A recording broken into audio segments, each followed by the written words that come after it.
Hello everyone and welcome to this week's edition of Country Report. This week we're at the Department of Agriculture's Horticultural Research and Advisory Station at Gosford. Much of the work here centres on helping the Central Coast fruit and vegetable industry, but research is also underway into the potentially lucrative markets of cut flowers and native plants.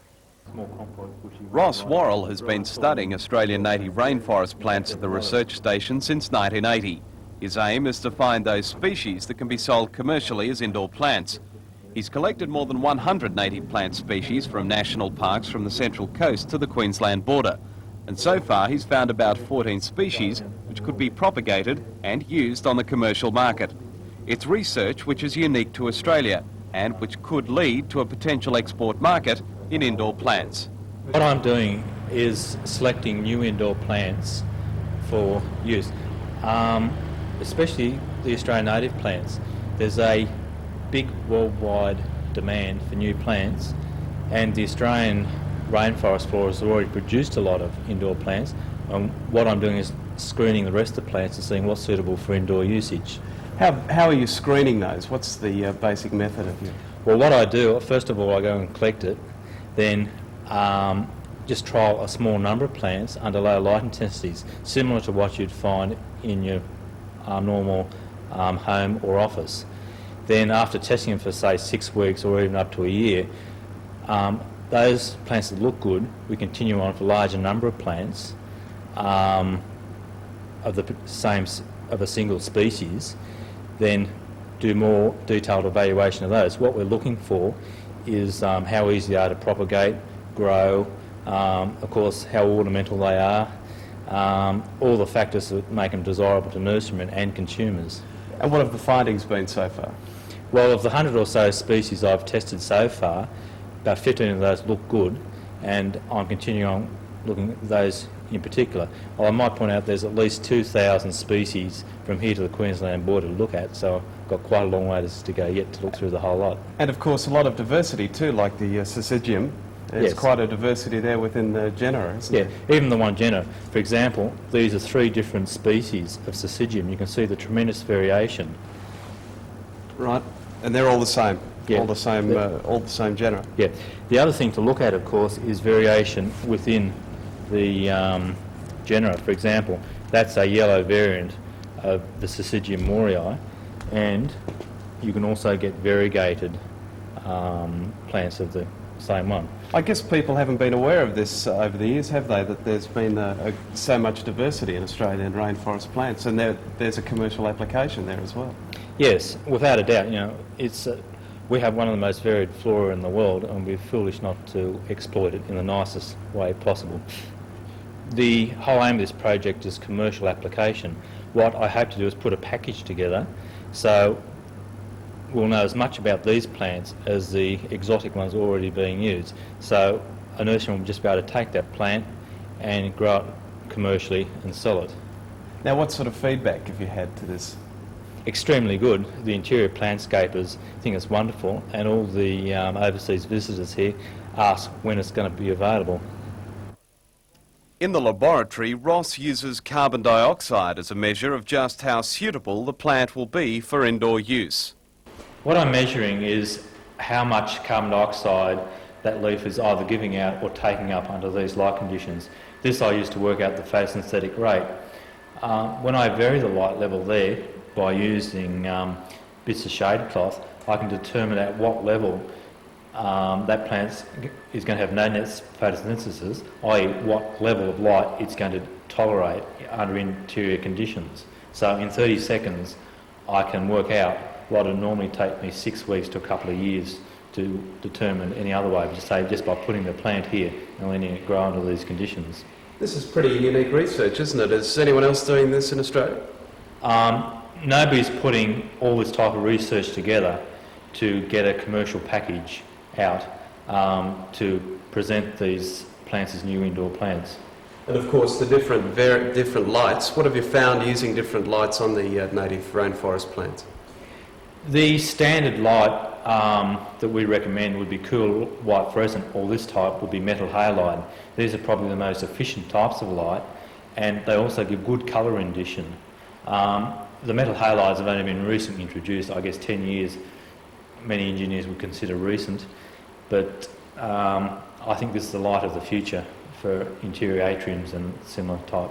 And you found that most of the plants respond well under these conditions? Yes, of any one light type, this is probably the best.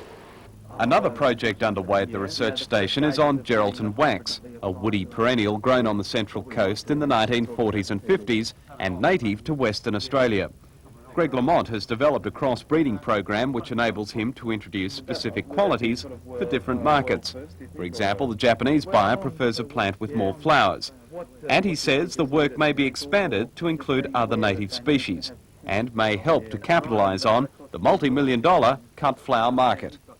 Well, the research covers a whole range of areas with this Geraldton wax. Principally, it would be plant breeding and trying to develop new, novel cultivars that have the attributes that we're looking for cut flowers and for different markets. As I described before, the Japanese have got different opinions of how they want Geraldton wax grown as opposed to, say, the American market. It's not a new cut flower that's been grown on the Central Coast, is it? No, it's not, because it was grown here in the 40s and 50s, but it's really new in terms of the way we will cultivate it today. Obviously it's a very pretty flower. What are its advantages? What makes it a good cut flower? I think it's architectural design. Florists can use it very easily as a filler to enhance all sorts of more expensive flowers, and it's got good lasting qualities and comes in a range of colours. All right, well, let's go through the actual program you're going through step by step. What makes it different from any other research into these flowers? Well, firstly, it's Australian native, and there's very little research being done on Australian natives. I'm working with species that have never been cultivated before, and they might have different attributes I'm looking for, and we start off hand pollinating them, which is quite painstaking. After about 6 weeks, we sterilise the flower and extract the immature seed and put it into tissue culture, grow it up there for a few months, and out come little plantlets with roots on them, and then we establish them as you would in a nursery. Obviously that's got commercial applications then, hasn't it? Oh, it definitely has commercial applications, but not until we thoroughly field test any new varieties we develop. Can it be expanded to other natives? I'm sure it can. There are lots of natives where the same technology can be used, but I've no doubt that Geraldton wax is one of the ones that's got the greatest potential. That's why I chose it. And the breeding of specific qualities can easily be seen in the work Greg's doing on other native plants. What we're trying to do is to, with the group of plants called Leschenoltias, which are from Western Australia, we're trying to maintain the lovely vibrant colours that they come in, but get rid of this floppy growth habit that's undesirable when you're trying to market a plant, and already it looks like some of the work's paying off because we're getting this beautiful, upright, tidy growth habit. Well, from horticulture to solar energy. Increasingly, solar power is finding more and more applications on the land. John Robertson was a surveyor and town planner until he became interested in solar energy as an alternative power source. For the last 3 years, he's been developing solar-powered systems for use on farms and in homes. And he believes the possible uses for solar energy are increasing. In most situations, you can put in an electrical installation running from solar power without having to run the mains power into the site. So you can use that, say, for fencing, you can use it for pumping, you can use it for domestic supply for your house. If you're, say, about 3/4 of a kilometre away from existing mains, you can put your house, you can electrify your house without having to connect. You can do it cheaper than by connecting onto mains. Another application is the safety grid, invented in Canberra and powered by solar energy. It's basically a gate you don't have to open or shut. The solar-powered energiser generates several thousand volts across the mesh grid. And the advantage is that it keeps livestock in without the need of a conventional gate. Well, from solar energy to the DDT ban. And during the week in New South Wales, a special levy was introduced to test for chemical residues in carcasses. The ban on the sale and use of DDT came after traces of the chemical were found in some samples of export meat to the United States. The levy, introduced in New South Wales this week, ranges from $3 a head for each animal sold to $20 per lot of 100. Hunter Valley cattle producers say the levy is just another cost they have to bear. And they've expressed concern they're paying for the possible contamination of export herds in the north of Australia, saying the Hunter Valley is virtually free of chemical contamination. Producers are also concerned at what will happen to the money collected and whether they'll see any benefit from it. Meantime, at the scone sales today, cattle numbers were slightly down on previous weeks. What's the demand been like over the last couple of weeks? Has it been pretty good? The demand's been pretty strong. Our numbers, of course, today are down quite considerably on last week. It's hard to know exactly what that's due to, whether it's due to fellows deciding to keep a lot of their cattle. Instead of selling them half fat, they're trying to fatten them right to the ultimate. Meantime, Peter Barwick says land sales in the Scone area are on the increase. Yes, there's a good inquiry for land at the present time. Probably the hardest thing to find is the right property to sell to the right vendor, but the right purchaser. But we are fortunate to have a couple of very good properties coming up for auction early in September. In fact, one of them is one of the best known properties about here, Broad Crossing and Lark Hill, situated in that very favourable Segino area, and we're hoping for success with that. Now also, just finally, I guess probably points to fairly good economic times if people are thinking about property at the moment too, does it? It does, I think. Hopefully we've reached the bottom. So there might be a little bit of an improvement. We hope so. Well, that's this week's edition of Country Report. Hope you've enjoyed it. If you'd like to write to us and let us know what's happening in your district, write to Country Report, Post Office Box 750L, Newcastle, 2300. And until next time, have a good week.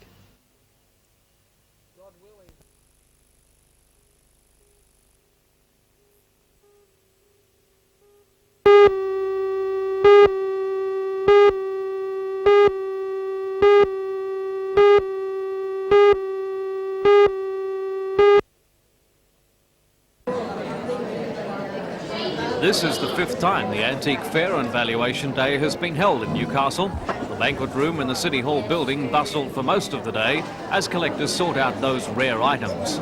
Traders set up stalls and offered everything from old jewellery to clocks, a pair of antique eyeglasses to lace clothing. I found this old Voigtländer camera of particular interest. It's a German version of the old box brownie, and it still works. A feature of the day was the opportunity to have those old treasures valued by experts from Sydney and a local antique jewellery dealer. Each valuation cost just $3 and could have revealed an asset of surprising value. The day was organised by First Chance, a parent support group attached to the Special Education Centre at the College of Advanced Education. Well, the first year we did it, I was surprised. I'd seen this sort of thing done, the valuation day done in England about 5 or 6 years ago, and I suggested that we do it here. People said Newcastle people may not be interested, but Newcastle people are and have some very, very nice antiques as well.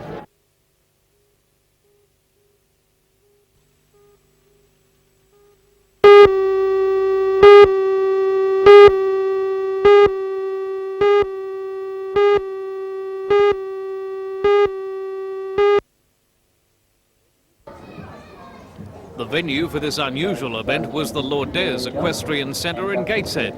More than 150 competitors registered for the day-long competitions held in this new indoor arena. Measuring 30 metres by 80 metres, this building cost $300,000 to build and boasts one of the highest ceilings in a building of this kind in Australia. The Snooker Open attracted a lot of attention today, as it's the first time this sort of event has been offered in New South Wales. Each jump is signposted by a different coloured ball. Just as in snooker, the jumps must be approached in strict order, a red, then a colour, with each jump carrying a different value. A 60-second time limit applies, with a penalty for riders who go over this time. Coordinator of the centre, Jose Mendez, says these novel events are attracting a lot of young riders.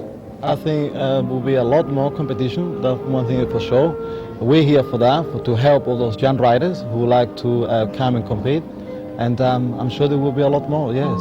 What do you think the attraction is to people wanting to ride horses?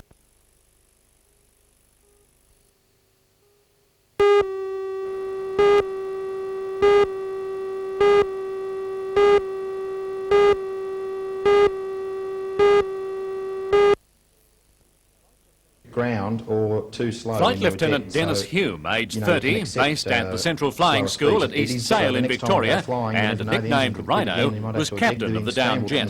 Seated behind him was Flight Lieutenant Brendan Heslin, aged 25, Williamtown-based, but at the time of the eventful flight, he was undergoing navigation instructor training. Their Mackie was flying at 480 kilometres an hour, 2.5 kilometres up, but only 500 metres above the highest peaks in the region, when suddenly the only engine stopped. I, carried out what actions I could, but it was obvious the engine wasn't giving any response.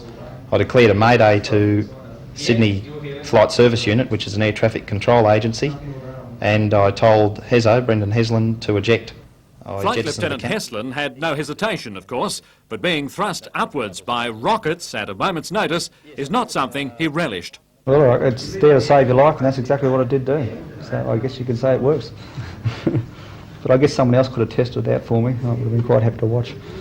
But as it turned out, Brendan Heslin got the better part of the deal. Dennis Hume's ejection was only the beginning of his troubles. When I finally got sight of the ground, which was only probably 50 feet off it, I could see a few trees around, and I landed in one. I was hanging my parachute in the tree. I just got my wits together a bit and got out of the harness and sat astride a branch in the tree. That was a bit too cold, so I stood on a slightly lower branch. That put me about 30 feet off the ground, and there were no lower branches to climb on, so I was stuck up the tree.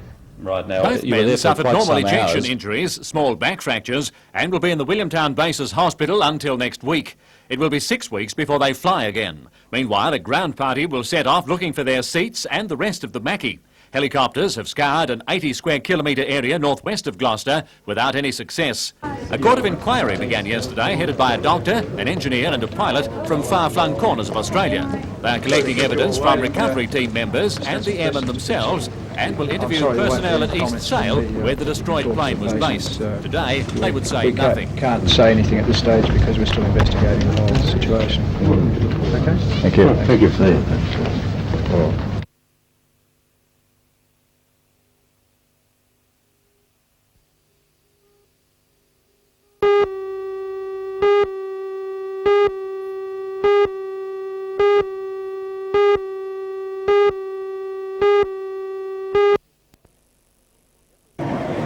Nearly every little boy has enjoyed the fascination of model trains and railways.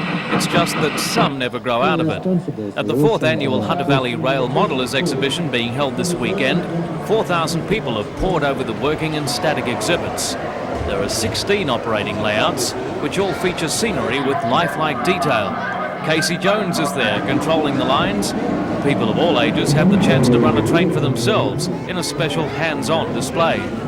The association is also running a modelling clinic to help enthusiasts build their models and create their own railway line. The exhibition is designed to promote the hobby and will be open at the Police Boys Club in Young Street tonight until 8 and all day tomorrow.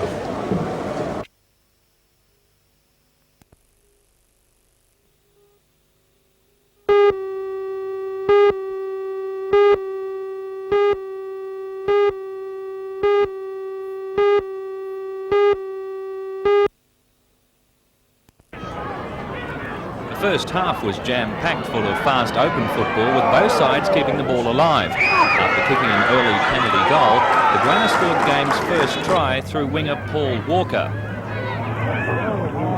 Central's Craig Hammond scored 2 great wingers' tries in the first half, helping close the gap on Cessnock, which went to the break with a 16-10 lead.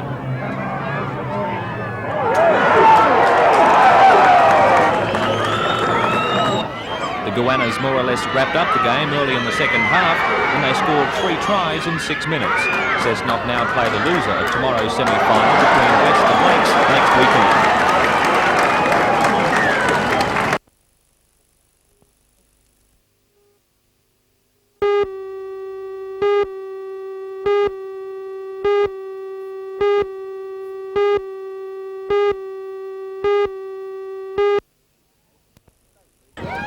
The State League is an open competition, but Newcastle entered its under-21 side, which has an average age of 18. Today they played Northern Suburbs, losing 49-27. Best for Newcastle were Michelle Robinson, Debbie Huggins and Joanne Davrin. Coach Lucy Wilcox says the tough state league competition has paid big dividends with the young locals. Yes, well, they certainly have matured, and I think they're thinking more about their own game and what it's all involved. It's not just throw a run and catch. They've got to really mould and rely on one another's skills right down the court.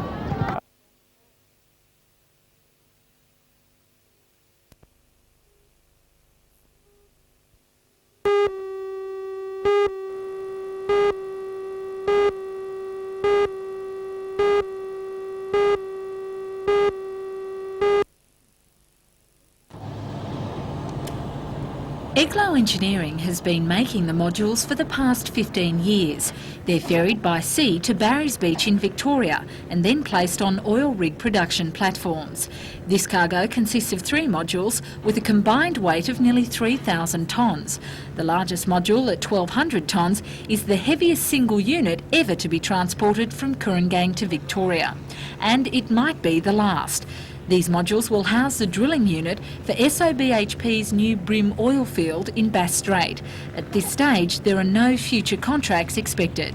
The cargo is due to leave Kurrangong and the Port of Newcastle at the end of the month.